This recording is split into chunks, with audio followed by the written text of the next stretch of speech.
由被動變主動，鼻咽癌 NPC 篩查運動。鼻咽癌係香港男性常見嘅癌症之一。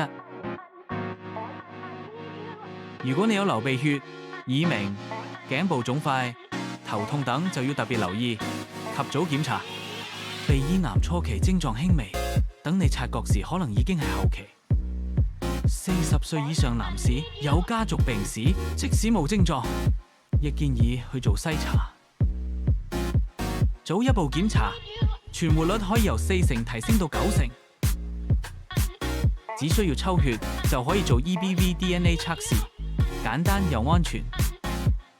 香港有多間私營機構提供 EBV DNA 測試，詳情可掃描 QR code 查閱及參考，亦可查詢地區康健中心是否提供 EBV DNA 測試，詳情可掃描 QR code 查閱圖參考。